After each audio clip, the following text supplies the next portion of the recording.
नमस्कार, मैं प्रांशी राठौर और आप देख रहे हैं नेक्स्ट 9 न्यूज। महाराष्ट्र में सियासी संकट थमने का नाम नहीं ले रहा है। जब से शिवसेना के प्रमुख उद्धव ठाकरे संग बगावत की है 40 विधायकों ने, तब से यहां पर लगातार घमासान देखने को मिल रहा है। मौजूदा मुख्यमंत्री एकनाथ शिंदे और उप मुख्यमंत्री देवेंद्र फडणवीस कड़ी चुनौती देते हुए दिखाई दे रहे हैं महाविकास आघाड़ी गठबंधन को। और इसी बीच न सिर्फ शिवसेना के प्रमुख और पूर्व मुख्यमंत्री उद्धव ठाकरे कई अहम फैसले लेते हुए दिखाई दे रहे हैं, बल्कि दूसरी ही तरफ एनसीपी प्रमुख शरद पवार भी कई बड़ी सलाह देते हुए नजर आ रहे हैं शिंदे और फडणवीस की सरकार को। आपको बता दें कि हाल ही में शरद पवार ने शिंदे और फडणवीस की सरकार को एक बेहद बड़ा संदेश भेज दिया है। क्या है ये संदेश? दरअसल आपको बता दें कि इस वक्त महाराष्ट्र की राजनीति में चर्चा का विषय बनी हुई है उद्धव ठाकरे की गुट की तरफ से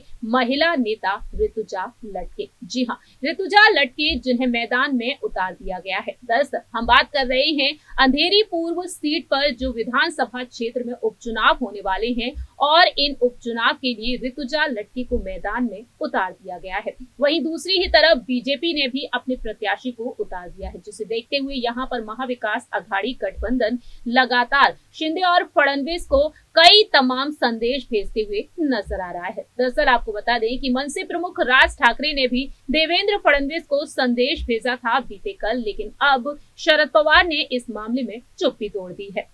जानकारी के लिए आपको बता दें कि महाराष्ट्र में अंधेरी विधानसभा सीट पर उपचुनाव के लिए भारतीय जनता पार्टी ने मुरली पटेल को प्रत्याशी बनाया है। 3 नवंबर को ये उपचुनाव होने वाले हैं। मुरली पटेल बीजेपी और शिवसेना के महाराष्ट्र के मुख्यमंत्री एकनाथ शिंदे की अगुवाई में चुनाव लड़ने वाले हैं और आज नामांकन प्रक्रिया भी पूरी होने वाली है। उन्होंने कहा है कि मैं बीजेपी का कार्यकर्ता हूं और जो पार्टी कहती है वह करता हूं। लेकिन दूसरी ही तरफ यहाँ पर अगर बात की जाए ऋतुजा लटके के बारे में, ऋतुजा लटके के समर्थन में इस वक्त पूरी ही महाविकास आघाड़ी है। दरअसल आपको बता दें कि अपने पति रमेश लटके के गुजर जाने के बाद ऋतुजा लटके मैदान में उतरी हुई है। रमेश लटके की पत्नी ऋतुजा लटके का मुकाबला भारतीय जनता पार्टी के मुरली पटेल से है और अब नामांकन वापस लेने की आखिरी तारीख 17 अक्टूबर है। और ऐसे में शरद पवार ने कहा है कि नए सदस्य का कार्यकाल सिर्फ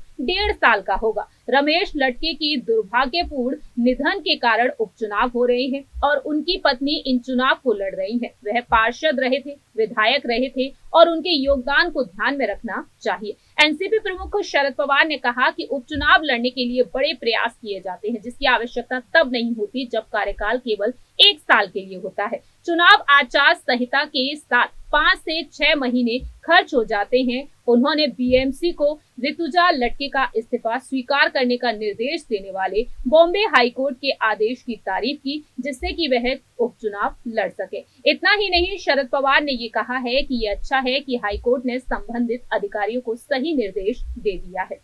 इस तरीके से शरद पवार ने शिंदे और फडणवीस की सरकार को ये बड़ा संदेश भेज दिया है और अपनी बात को उन्होंने खुलकर रखा है।